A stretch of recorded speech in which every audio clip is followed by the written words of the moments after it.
नमस्कार साथियों, परिणाम अकेडमी के ऑफिशियल यूट्यूब चैनल पे आपका बहुत बहुत स्वागत है। कैसे आप सब? उम्मीद करते हैं आप स्वस्थ होंगे, मस्त होंगे। मैं अनिल कुमार आप सबके सामने एक बार फिर से उपस्थित हूँ एक शानदार नोटिफिकेशन लेकर। एक एक करके हम बात करने वाले हैं। आपको बहुत ज्यादा इधर उधर बातें ना करके हम सीधा अपने टॉपिक पर आते हैं। यह नोटिफिकेशन किस चीज का है, कहाँ की वैकेंसी है, किस चीज के, धीरे धीरे हम इसमें बात करने वाले हैं। ये स्क्रीन पर आप देख पा रहे होंगे,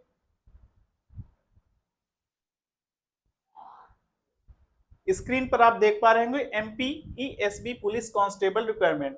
ठीक है, अगर हम थोड़ा सा नीचे जाएं तो टोटल पोस्ट हमको यहाँ स्क्रीन पर दिखाई देती है। टोटल जो पोस्ट है वो है 7500 पोस्ट। ठीक है, किस चीज के लिए? Police constable. ठीक है, हम इसमें बात करने वाले हैं अर्हताएं क्या होने वाली हैं, एलिजिबिलिटी।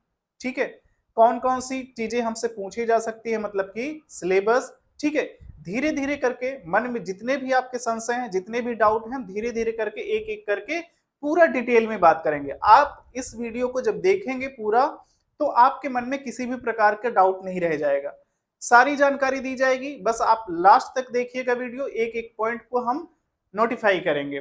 ठीक है, चलिए हम ज्यादा देर न करते हुए आपको सीधा मेन टॉपिक पे ले चलते हैं। कब से फॉर्म फिल करना है, क्या क्या हमको चाहिए, क्या क्या डॉक्यूमेंट चाहिए, ये सारे बातें हम क्या करेंगे, धीरे धीरे करके एक एक करके करेंगे।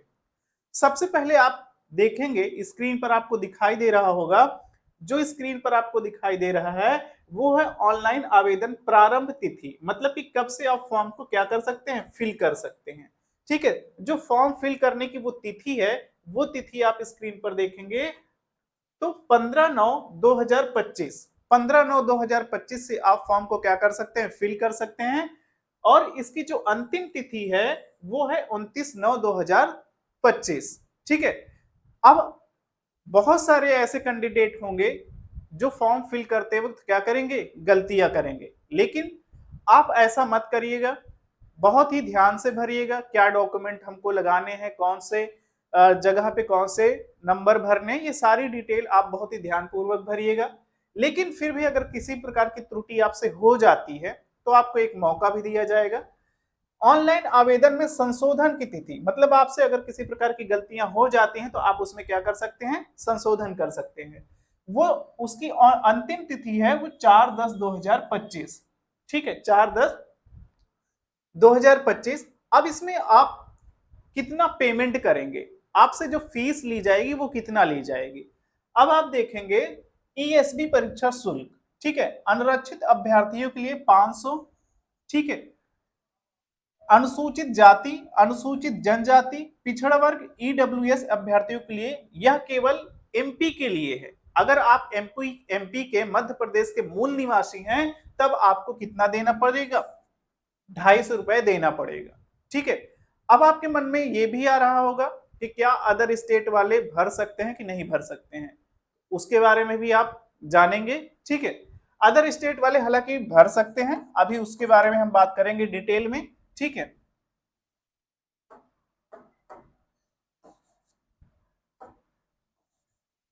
चलिए अगर हम आगे बात करें, पुलिस विभाग की विभागीय परीक्षा शुल्क अनुसूचित जाति, अनुसूचित जनजाति, ठीक है, ईडब्ल्यूएस अभ्यर्थियों के लिए केवल मध्य प्रदेश के मूल निवासियों के लिए कितना है, 100 रुपए है। ये किसके लिए 100 रुपए है? अगर आप पुलिस विभाग के किसी विभागीय में हैं तो। ठीक है, परीक्षा की तिथि, परीक्षा की तिथि देखिए, परीक्षा का दिनांक एवं दिन, आरक्षक परीक्षा 2025 30/10/2025 से यह प्रारंभ होगी। परीक्षा की पाली जो है, अभ्यर्थियों की रिपोर्टिंग टाइम, महत्वपूर्ण निर्देश पढ़ने का समय, उत्तर अंक का समय। अब देखिए एमपी में एक चीज और होता है कि हमको बहुत ही जल्द, मतलब बहुत ही जल्द, मतलब तुरंत हमको क्या मिल जाता है, रिजल्ट मिल जाता है। 7:30 से 8:30 बजे तक आपको सेंटर पे पहुंच जाना है।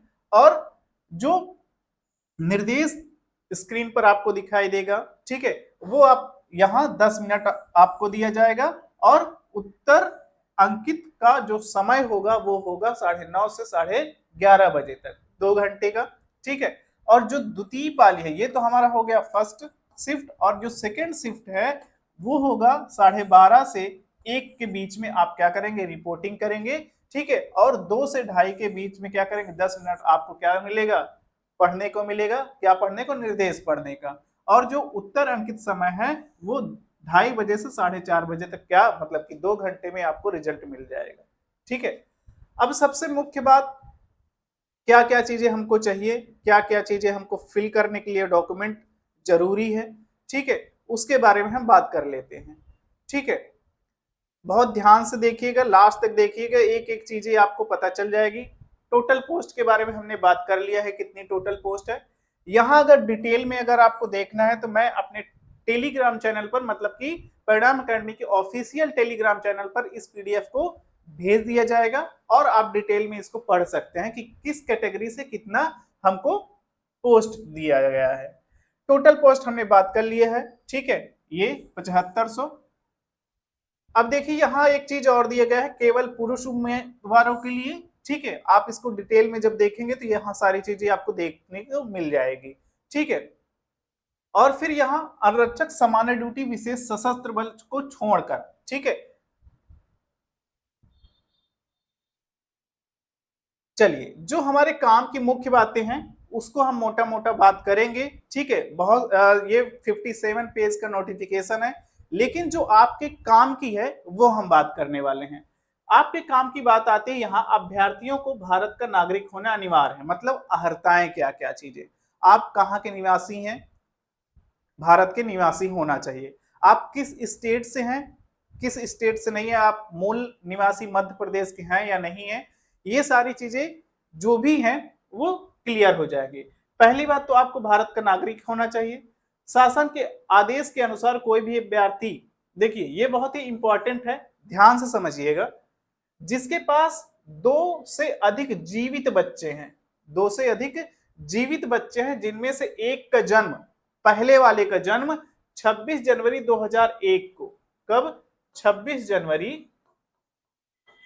2001 को, ठीक है, 2001 को या उसके बाद हुआ हो, कहने का 26 जनवरी 2001 के बाद हुआ हो या इस डेट को हुआ हो, नियुक्ति के पात्र नहीं होगा।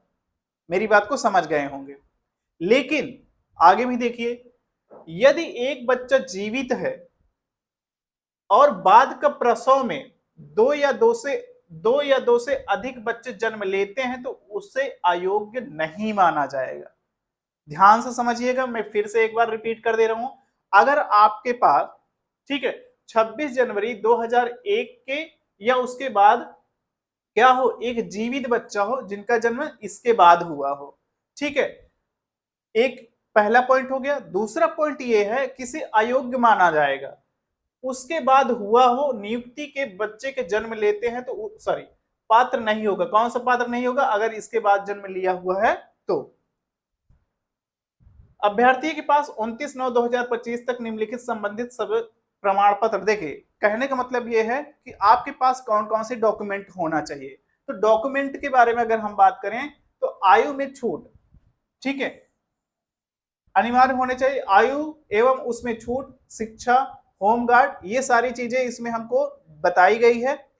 देखिए पद या वेतन, इसमें कितना पद है, पद के अनुसार कितना वेतन है, तो पद के अनुसार हमको वेतन दिया गया आरक्षक जीडी 19,500 से 62,000 तक हमको क्या मिलेगा, वेतन मिलेगा। ये डिपेंड करते हैं आप किस पद पर नियुक्त हुए हैं।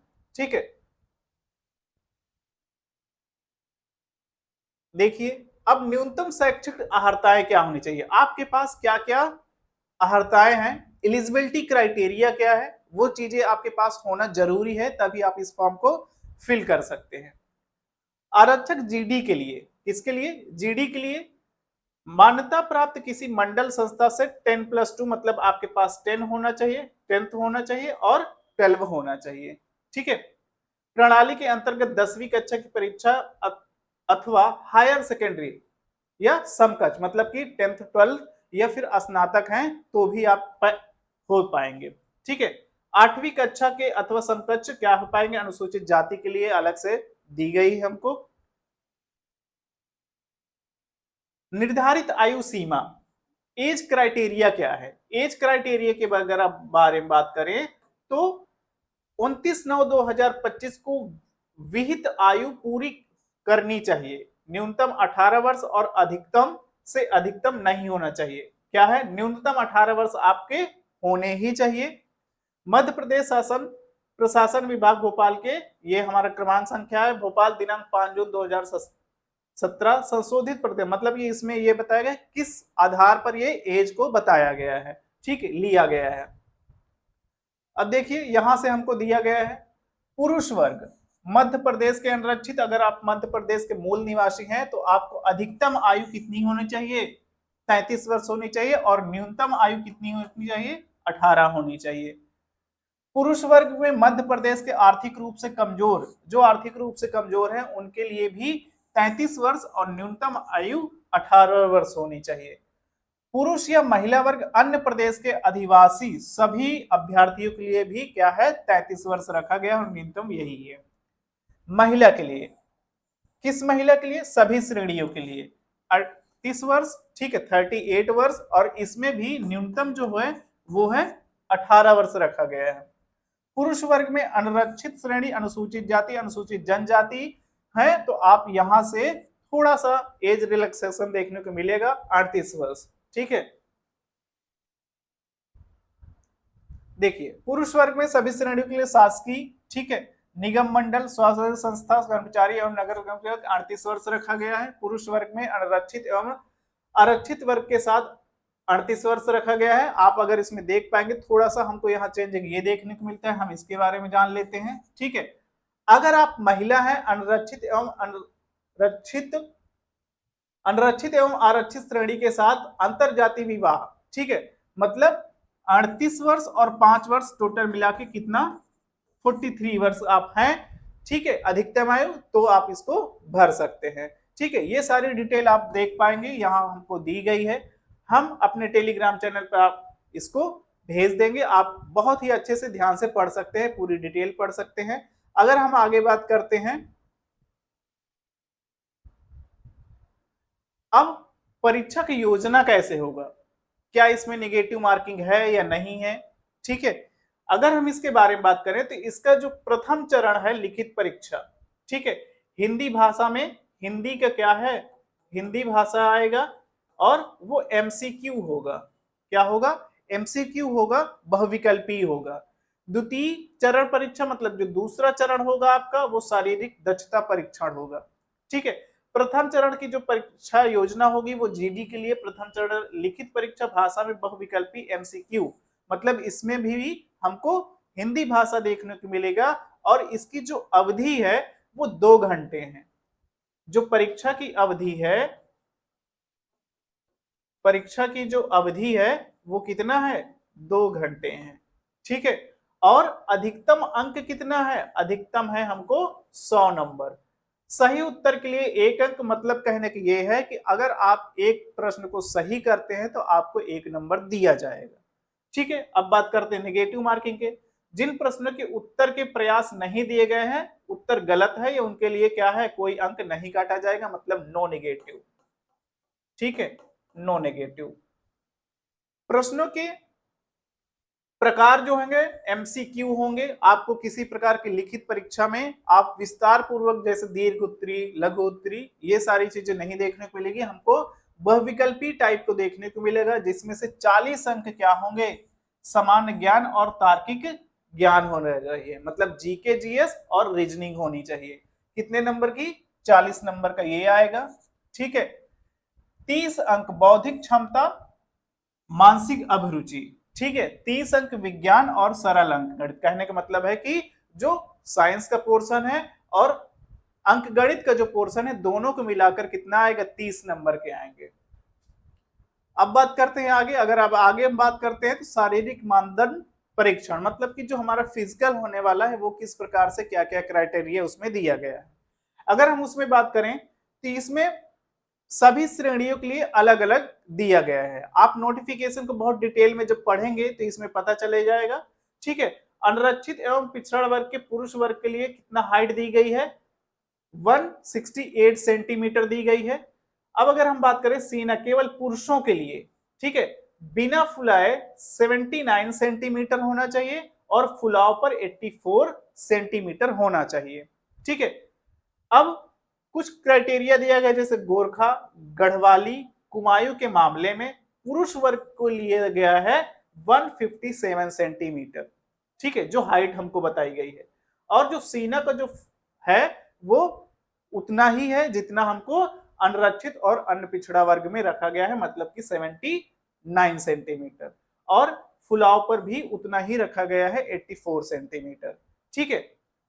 अब तीसरे में अगर बात करें मराठा, अनुसूचित जाति और अनुसूचित जनजाति पुरुष वर्ग के लिए हमको 165 सेंटीमीटर हाइट होनी चाहिए, और जो सीना का फुलाव हो रहा है, और जो फुलाने पर मतलब कि सीना कितना होना चाहिए, आपका चेस्ट कितना होना चाहिए, और फुलाने पर कितना होना चाहिए, वो सेम कैटेगरी में रखा गया है, मतलब कि इसमें कोई भी क्राइटेरिया में तब्दीली नहीं की गई है। अब विशेष सशस्त्र बल को छोड़कर संवर्गों के अभ्यर्थियों के लिए यहां दिया गया है आरक्षक अन्य सभी वर्ग के लिए हमको दिया गया है ऊंचाई 168 सेंटीमीटर, और बिना फुलाव के यहां हमको देखने को मिलता है 81 सेंटीमीटर, और जो फुलाव पर है वो 86 सेंटीमीटर। अनरक्षित, अनुसूचित जाति, अन्य पिछड़ा वर्ग पुरुष के लिए कितना है 168, ठीक है, और महिला के लिए है हमारा 155 सेंटीमीटर, ठीक है। अब यहां से भी कुछ देख सकते हैं, संवर्ग के लिए आरक्षण एवं सभी संवर्ग अनुसूचित जाति के लिए पुरुष वर्ग और महिला वर्ग में पुरुष वर्ग की जो ऊंचाई होनी चाहिए, मतलब हाइट जो होनी चाहिए 160 होना चाहिए, और सीना का जो फुलाव होना चाहिए बिना फुलाव का 76 होना चाहिए, और फुलाने पर 81 होना चाहिए। महिला वर्ग की हाइट के बारे में हमने बात कर लिया कि 150 होना चाहिए, 150 सेंटीमीटर। अब देखिए एक पॉइंट और देख लीजिएगा, जहां भी लागू हो यदि सीने का माप न्यूनतम निर्धारित माप से अधिक है तो उसे कम से कम 5 सेंटीमीटर फुलाना अनिवार्य है, मतलब कि आपको 5 सेंटीमीटर क्या है फुलाना है। अगर आपका जो सीना है वो जो चेस्ट है इस पैमाने पर है तो उस पैमाने पर आपको फुलाना जरूरी है, 5 सेंटीमीटर आपको फुलाना ही पड़ेगा, चाहे आप अधिकतम हो। जैसे मैं थोड़ा सा समझा दे रहा हूं कोई भी कैटेगरी को लेकर, मान लीजिए आपको क्या है 81 क्या दिया गया है सेंटीमीटर दिया गया है कि सीना हमारा इतना होना चाहिए। अगर आपका 82 भी आता है, ठीक है, तो आपको जो है 5 सेंटीमीटर हमको फुलाना ही पड़ेगा, ठीक है, 82 से 5 सेंटीमीटर फुलाना ही पड़ेगा, ठीक। चलिए अब आगे बात कर लेते हैं। अगर आगे देखने को मिलता है तो यहां से कुछ चीजें हमको दी गई हैं, आप यहां से देख सकते हैं, ठीक है। लेकिन जो आपके काम की बातें हैं, देखिए अब चयन प्रक्रिया क्या होगी, चयन प्रक्रिया यहां दिया गया है, ठीक है। आप थोड़ा सा मोटा मोटा जान लेते हैं चयन प्रक्रिया के बारे में।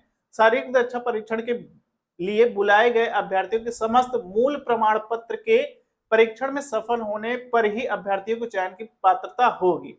अभ्यर्थियों प्रमाण पत्रों परीक्षण में यदि अयोग्य पाया जाता है तो उसका चयन नहीं किया जाता है। कहने का मतलब यह है कि आप जो आवेदन किए हैं, आवेदन करते टाइम जो भी डॉक्यूमेंट लगाए हैं, अगर आप परीक्षा को पास कर लेते हैं और जब शारीरिक दक्षता या डॉक्यूमेंट वेरिफिकेशन में कुछ बदलाव देखने को मिलता है तो आपको क्या कर दिया जाएगा, अयोग्य घोषित कर दिया जाएगा, ठीक है। चलिए अब आगे बात कर लेते हैं। जब आगे बात करते हैं प्रमाण पत्र की जांच, मतलब कि जब आपका डीवी होगा तो हमको किस प्रक्रिया या कौन से डॉक्यूमेंट हमको चाहिए होता है।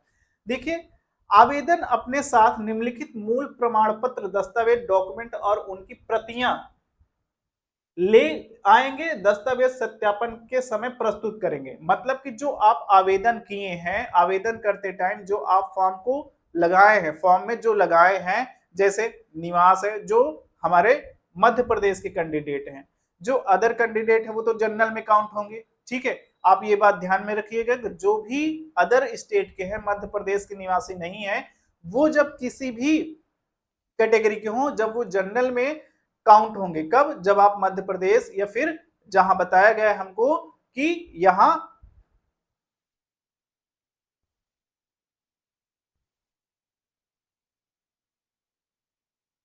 चलिए, हाँ हम बात कर रहे थे other state, other state general में काउंट होंगे, सीधी सी बात है। अगर आप किसी भी कैटेगरी के हैं तो जनरल में ही काउंट होंगे। आप मध्य प्रदेश के जब एमपी कांस्टेबल का फॉर्म फिल करेंगे, ठीक है। देखिए आवेदन अपने साथ निम्नलिखित मूल प्रमाण पत्र, मतलब कि जो हमारा ओरिजिनल है उसके साथ साथ उसी का डॉक्यूमेंट, उसी डॉक्यूमेंट का हमारा क्या होना चाहिए, प्रति होना चाहिए, मतलब फोटो स्टेट होना चाहिए। हाई स्कूल या इंटरमीडिएट अंक की सूची जिसमें जन्मतिथि लिखी हो, जिसमें जन्मतिथि लिखी होनी चाहिए, ठीक है। शैक्षिक योग्यता, आपका जो शैक्षिक योग्यता है, ठीक है, जो भी कैंडिडेट है अपनी शैक्षिक योग्यता का जो डॉक्यूमेंट लगाएंगे वो होना चाहिए। साथ ही साथ डोमिसाइल, आप कहाँ के निवासी हैं, ठीक है, ये सारी चीजें आप रख लीजिएगा, ठीक है। मतलब कहने की इसका अगर हम पूरा एक सार बताएं तो जो भी डॉक्यूमेंट है उसकी प्रति भी ले जाएंगे, मतलब प्रति का मतलब जीरोक्स भी ले जाएंगे, कम से कम दो दो जीरोक्स ले जाना, ठीक है। अब देखिए आपके लिए एक सुविधा है, अब वो सुविधा कौन सी है, सुविधा आपके लिए ये है कि मान लीजिए आपने एग्जाम दिया, एग्जाम देने के बाद आपने क्या कर लिया, उस एग्जाम को पास कर लिया। अब आपको जब फिजिकल के लिए बुलाया जाएगा, ठीक है, फिजिकल के लिए कितना बुलाया जाएगा, ठीक है, फिजिकल के लिए हमारा ये क्राइटेरिया दिया गया है यात्रा किराया। यात्रा किराया का मतलब यह है कि जब आप फिजिकल के लिए जहां भी जाएंगे आपको ये सुविधा मिलेगी कि आपको किराया अपने जेब से नहीं देना पड़ेगा, मतलब इसका जो शुल्क लगेगा वो हमारी मध्य प्रदेश सरकार के द्वारा दिया जाएगा, ठीक है। चलिए अब थोड़ी सी एक चीज और देख लीजिए, चरित्र सत्यापन बहुत ही इंपॉर्टेंट है, ठीक है। आप बहुत सारी चीजें देख लिए हैं, लेकिन आप बहुत मेहनत करते हैं, पढ़कर एग्जाम पास करते हैं, डीवी भी आप क्रॉस कर लेते हैं, ठीक है, लेकिन हमसे कुछ गलतियां हो जाती हैं कि जैसे कोई अभ्यर्थी चरित्र सत्यापन प्रपत्र में यदि कोई तथ्यात्मक जानकारी छुपाता है, अगर आप कोई चीजें छुपाते हैं या कोई गलत जानकारी देते हैं, उसे सेवा के लिए अयोग्य घोषित कर दिया जाएगा, ठीक है। अगर आप किसी भी प्रकार की गलतियां या फिर कोई भी चीज छुपाते हैं तो आपको क्या कर दिया जाएगा, अयोग्य कर दिया जाएगा।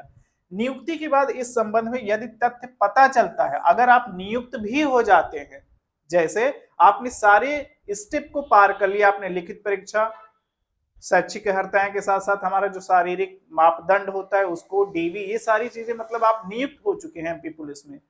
अगर उसके बाद आपको ये पता चलता है, विभाग को ये पता चलता है कि कहीं से कुछ छुपाया है हमसे, ठीक है, अन्य कैंडिडेट या किसी प्रकार का संशय उनके मन में आता है, तो आप क्या हो जाएंगे, अन्य नोटिस दिए बिना किसी सेवा के हटा दिया जाएगा, ठीक है, बिना नोटिस के आप हटा दिए जाएंगे, ठीक है।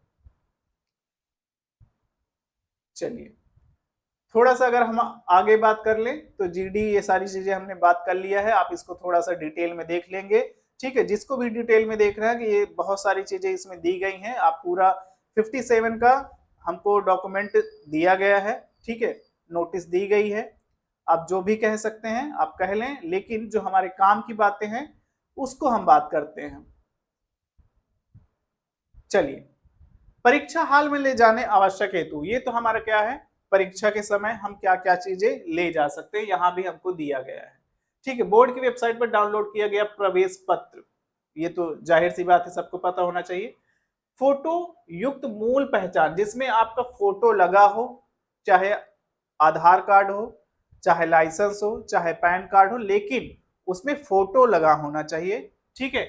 मतदाता पहचान पत्र, पैन कार्ड, आधार कार्ड, ड्राइविंग लाइसेंस, ठीक है, ये सारी चीजें आप ले जा सकते हैं।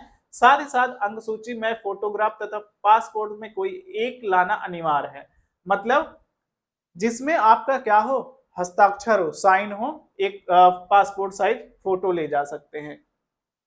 ई आधार मान्य नहीं होगा, ये इंपॉर्टेंट है आपके लिए, ई आधार मान्य नहीं होगा, आप बाई पोस्ट वाला ही ले जाएंगे। अगर आपके पास बाई पोस्ट नहीं है तो आप कोई अन्य, जैसे लाइसेंस हो गया, पैन कार्ड हो गया, निर्वाचन कार्ड हो गया, तो इसको आप ले जाइएगा।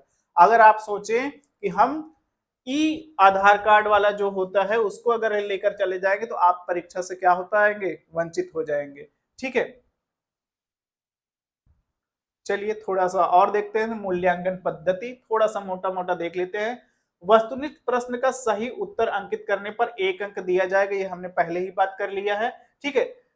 निगेटिव मूल्यांकन नहीं किया गया, मतलब कि हमने इसको पहले ही बता दिया कि निगेटिव नहीं है, नो निगेटिव, ठीक है, निगेटिव मार्किंग नहीं है। आपके पास जितना भी क्वेश्चन आता है, जितने भी पेपर में प्रश्न पूछा जाता है, आप पूरा करके आइएगा, ठीक है। चलिए थोड़ा सा आगे आप चलते हैं तो हमको कुछ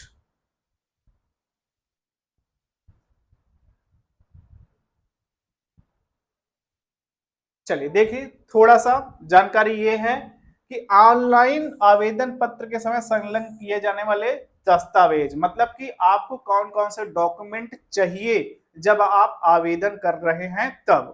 ठीक है, अब आवेदन करते समय क्या क्या चाहिए? ऑनलाइन आवेदन पत्र के साथ अभ्यर्थी का कलर फोटो होना चाहिए। आपका क्या होना चाहिए? एक कलर फोटो होना चाहिए, हस्ताक्षर होना चाहिए, स्वयं की हस्तलिपि के अनुसार स्कैन कराया गया संलग्न, मतलब कि आप फोटो को क्या करेंगे? स्कैन कराएंगे, आप सिग्नेचर को करेंगे और इसको स्कैन कराएंगे। जैसे आप अन्य फॉर्म को भरते हैं उसी तरीके से इस फॉर्म को भी भरना है। बस देख लेते हैं। ऑनलाइन आवेदन के जन्म तिथि के प्रमाण पत्र हेतु 8वीं और 10वीं अथवा 12वीं की अंक सूची को स्कैन करवाकर संलग्न है, मतलब कि आप 8वीं क्लास के या तो 10वीं क्लास या अथवा 12वीं क्लास, ये आपके पास होना चाहिए और उसको स्कैन कराकर अपलोड करना है। ठीक है, अनुसूचित जाति, अनुसूचित जनजाति, अन्य पिछड़े वर्ग के अभ्यर्थियों की जाति प्रमाणीकरण, अगर आप मूल निवासी हैं कहाँ के? मध्य प्रदेश के, तो आप अपनी कैटेगरी को लगाएंगे। जैसे अनुसूचित जाति के हैं, अनुसूचित जनजाति के, तो आपका ये प्रमाण पत्र होना चाहिए और आप इसको स्कैन करवाकर वहां लगवाएंगे। अगर आप दिव्यांग हैं, ठीक है, यहाँ दिव्यांग है तो आपके पास सर्टिफिकेट होना जरूरी है। इसमें परसेंटेज होता है, कितने परसेंटेज हैं या नहीं है, ये तो बात की बात है, लेकिन आपके पास प्रमाण पत्र होना चाहिए। यहाँ सीधा सीधा विकलांग प्रमाण पत्र को स्कैन करवाकर संलग्न करके, मतलब वहां अपलोड करेंगे। ईडब्ल्यूएस की श्रेणी में आते हैं तो भी ये सारी चीजें होना चाहिए। ठीक है, संविदा कर्मचारी तो हर चीज का जो जो भी चीज हम लगाएंगे उसका प्रमाण पत्र हमसे मांगा गया है। आवेदन पत्र में आवेदक अपने हस्तलिखित निम्नलिखित टेक्स्ट लिखकर अपलोड करेंगे, मतलब कि एक टेस्ट दिया जाएगा, उसमें आपको कॉपी में लिखना है। अब वो लिखना क्या है? जैसे ये लिखा है, मैं घोषणा करता हूं या करती हूं कि मेरे द्वारा आवेदन में दी गई समस्त जानकारी पूर्णतः सत्य है। यदि मेरे द्वारा दी गई जानकारी किसी भी स्तर पर झूठी या पात्रता मानदंड की आवश्यकताओं के अनुसार संतोषजनक नहीं पाई जाती है, मतलब किसी प्रकार का संशय है, तो मेरी उम्मीदवार रद्द की जा सकती है। ठीक है, आवेदन पत्र के साथ फोटो हस्ताक्षर संलग्न करने संबंधी, अब देखिए आपका जो फोटो होगा, जो हस्ताक्षर होगा, वो किस प्रकार से लेगा वो। ऑनलाइन आवेदन पत्र के समय अभ्यर्थी का कलर फोटो, हस्ताक्षर एवं स्वयं की हस्तलिपि के अनुसार स्कैन कराकर संलग्न करना होगा, जिसमें फोटो ऊपरी भाग में, हस्ताक्षर नीचे भाग में फोटो होंगे। देखिए, अब यहां से कुछ फोटो होगा और यहां आपका क्या होगा? हस्ताक्षर होगा। ठीक, इतनी बातें समझ गए होंगे। फोटो अच्छी गुणवत्ता एवं मतलब कि बैकग्राउंड सफेद होना चाहिए। मुख्य बात यह है कि जो फोटो आपकी लगेगी वो कैसे लगेगी? बैकग्राउंड जो होगा व्हाइट होगा और अच्छी क्वालिटी का होना चाहिए फोटो। देखिए, किसी प्रकार की अन्य प्रकार की फोटो नहीं मान्य होगी। आपका पासपोर्ट साइज होना चाहिए। अभ्यर्थी का फोटो सामने खींचा हुआ होना चाहिए, जिससे अभ्यर्थी के दोनों कान स्पष्ट दिखाई देना चाहिए। मतलब कि पासपोर्ट साइज का जो फोटो होगा वो ऐसा होना चाहिए कि उसकी गुणवत्ता जो है अच्छी होना चाहिए, मतलब कि हमारे दोनों कान स्पष्ट रूप से दिखाई दे हो। ठीक है, अगर आप इन सभी चीजों को अच्छे से फिल कर पाते हैं, ठीक है, तभी मान्य होगा, नहीं आवेदन को क्या कर दिया जाएगा? रद्द कर दिया जाएगा। ये सीधा सीधा यहाँ पास देख पाएंगे कि जो आवेदन है वो निरस्त कर दिया जाएगा अगर इन सभी चीजों में खामियां पाई जाती हैं तो। ठीक है, फोटोग्राफ आवेदन भरने की तिथि में 3 माह से अधिक पुराना नहीं होना चाहिए। ठीक है, जो आप फोटो लगाएंगे वो नवीनतम होना चाहिए, मतलब कि पिछले 3 वर्ष के पहले का नहीं होना चाहिए। आप 3 वर्ष, जैसे आप सितंबर चल रहा है तो आप इसके पीछे के 3 माह ऐड कर लीजिए, उसी के इर्द गिर्द होना चाहिए। ठीक है, फोटोग्राफ पर खिंचवाने की दिनांक, आवेदन के नाम एवं स्पष्ट उल्लेख होना चाहिए। देखिए बहुत इंपॉर्टेंट है, जो आप फोटो लगाएंगे मुख्य 3 बातें याद रखिएगा। पहली बात, वाइट बैकग्राउंड होना चाहिए। दूसरी बात, हमारे कान या फेस स्पष्ट रूप से दिखाई देना चाहिए। तीसरी बात, यहां जो बताया गया है, जो फोटोग्राफ खिंचवाने का दिनांक है, आप किस डेट को फोटो खिंचवाए हैं, वो आवेदन के नाम स्पष्ट रूप से उल्लेख होना चाहिए उस फोटो पर। ठीक है, चलिए, अब जो ऐसे कैंडिडेट हैं जो चश्मा लगाते हैं तो उनके लिए बताया गया कि यदि पढ़ने के लिए चश्मा उपयोग में लाया जाता है तो चश्मा लगाकर फोटो खिंचवाया जाना होगा। देखिए, अगर आप पढ़ते टाइम या जो भी कैंडिडेट ऐसे हैं जो चश्मा का उपयोग करते हैं, तो आप चश्मा युक्त फोटो होना चाहिए, मतलब आप जब फोटो क्लिक करवाएंगे तो उसमें चश्मा लगा होना चाहिए। ऐसा नहीं कि हम चश्मा हटा के फोटो क्या कर लिए, खिंचवा लिए और उसी को आवेदन करते टाइम लगा दिए। अगर आप चश्मा का उपयोग करते हैं, मतलब पढ़ते टाइम चश्मा का उपयोग करते हैं, तो चश्मा किसके साथ होना चाहिए, फोटो में चश्मा का साथ होना चाहिए, ठीक है। अन्यथा काले चश्मे के साथ खींचा हुआ फोटो मान्य नहीं होगा। वैसा नहीं कि आप सनग्लास लगा ले, कौन सा, जो धूप वाला है, पढ़ने वाला जो चश्मा होता है जिसमें पावर होती है, ठीक है। ऑनलाइन आवेदन पत्र के साथ संग्रह किया गया फोटो की काउंसलिंग चयन प्रक्रिया में उपयोग में लाया जाएगा। अब ध्यान में रखिएगा, मान लीजिए आपने एग्जाम को पास कर लिया है, तो वो ही फोटो चाहिए हमको जो हमने आवेदन में लगाया है, ठीक। बहुत ही मैं पूरी जानकारी दूंगा क्या क्या चीजें पहले स्टेप से लास्ट स्टेप तक हमको किन किन बातों को ध्यान में रखना है, क्या क्या चीजें हमको रखना है, एक एक स्टेप हम मैं बताऊंगा। बस आप वीडियो में लास्ट तक बने रहिएगा। अतः ऑनलाइन आवेदन पत्र के साथ संलग्न फोटो की कम से कम 5% सुरक्षित रखा होना चाहिए। देखिए, जब आप फोटो खिंचवाएंगे, आवेदन में लगाएंगे, तो उसकी 5, कम से कम 5 होनी चाहिए, मिनिमम तो 5 होनी चाहिए। अब ज्यादा से ज्यादा आप रख लें तो बहुत अच्छी बात है, ठीक। तो ये सारी चीजें ऑनलाइन आवेदन पत्र में हस्ताक्षर निर्धारित जगह पर फोटो के नीचे पूर्णतः स्पष्ट रूप से किए जाने होंगे। अब आपका क्या होना चाहिए, सिग्नेचर भी उस फोटो के नीचे होना चाहिए। लघु हस्ताक्षर, अंग्रेजी में कैपिटल अक्षरों में हस्ताक्षर अथवा एक से अधिक हस्ताक्षर मान्य नहीं होंगे। देखिए, कौन सा हस्ताक्षर मान्य नहीं होंगे, हम ऐसा नहीं कि कोई भी हस्ताक्षर कर दें।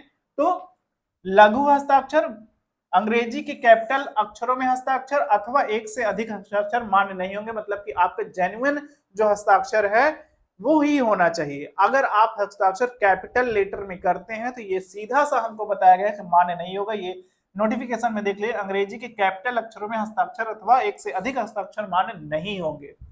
बहुत ही इंपॉर्टेंट चीजें बता रहा हूं, बस आप लास्ट तक बने रहिएगा। बहुत सारे ऐसे कैंडिडेट होते हैं, बहुत सारे ऐसे लोग होते हैं, हमने मुख्य मुख्य बातें जान लेते हैं, लेकिन लास्ट में उससे भी मुख्य बातें होती हैं जो हम उसको नहीं देख पाते हैं।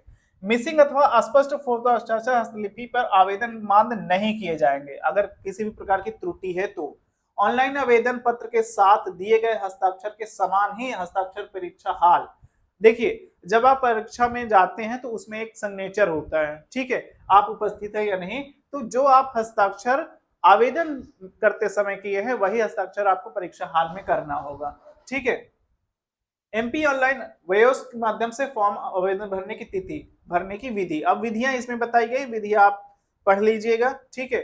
जो मुख्य बातें थी आपके सामने मैंने स्पष्ट रूप से बता दिया कि फिर भी अगर किसी प्रकार का संशय है, आपके मन में किसी प्रकार का डाउट है, तो आप बिना झिझक के, बिना किसी, चलिए मैंने इसके बारे में बात कर लिया है कि कब से कब फॉर्म अप्लाई होगा, कब आपकी परीक्षा होगी, ये सारी चीजें यहां दी गई है, ठीक है। अब थोड़ा सा बात कर लेते हैं परीक्षा शहर आपकी सहूलियत के लिए। जैसा आप सपोज करिए एमपी के आप सतना में रहते हैं, ठीक है, तो आप जब फॉर्म को फिल करेंगे तो आपको 4 शहर भी क्या करना है, भरना पड़ेगा, जिससे आप क्या हो, सुविधाजनक जगह पे जाकर अपनी परीक्षा को दे पाए, ठीक है। देखिए, जैसे आप फॉर्म को फिल करेंगे तो ये 4 हमको शहर भरना है, ऑनलाइन परीक्षा केंद्र, ठीक है, ये सारी चीजें हमको भरना है। अब आप अपने अनुसार भरेंगे, कौन से हमारे नियरेस्ट या कौन सी जगह पे हमको जाना है, उस चीज को आप खुद देख लीजिएगा, ठीक है। लिखित परीक्षा का पाठ्यक्रम थोड़ा सा मोटा मोटा देख लीजिएगा, ठीक है। लिखित परीक्षा में प्रथम प्रश्न पत्र होगा, ठीक है, जिसका उपयोग 100 अंकों का, कितने अंकों का, 100 अंकों का होगा। सभी मध्य प्रदेश प्राथमिक शिक्षा मंडल, मतलब कि जो मध्य प्रदेश की, जैसे हम क्या होता है, एनसीईआरटी होती है, एससीईआरटी होती है, उसी प्रकार से जो मध्य प्रदेश में बुक होती है, समान एवं तार्किक ज्ञान के 40 अंक आएंगे, इसके बारे में हम बात कर लिए हैं। बौद्धिक क्षमता एवं मानसिक अभिरुचि के 30 अंक आएंगे और विज्ञान और गणित के 30 अंक आएंगे। 40 ये, 30 ये और 30 ये मिलाकर हम क्या कर पाएंगे, टोटल कर पाएंगे। 30 30 60 हो गए और 40 क्या हो गए, 100 हो गए, ठीक है। 100 नंबर का ये पेपर होने वाला है। जितनी भी बातें थी मुख्य रूप से हमने बता दिया है। अगर आपके मन में किसी भी प्रकार का संशय है, कोई डाउट है, जानकारी स्पष्ट नहीं हो पाई है, तो आप कमेंट बॉक्स में जरूर कमेंट करें। चलिए, चैनल पर नए हैं तो आप चैनल को जरूर सब्सक्राइब करिएगा, जिससे आने वाले नोटिफिकेशन आप तक पहुंच सके। अगर किसी प्रकार का संशय है तो आप कमेंट बॉक्स में जरूर कमेंट करके बताइएगा। ठीक है, हम आपके समस्या का समाधान पूर्ण रूप से करेंगे। आज के लिए बस इतना ही। धन्यवाद, मिलते हैं एक नेक्स्ट नोटिफिकेशन में।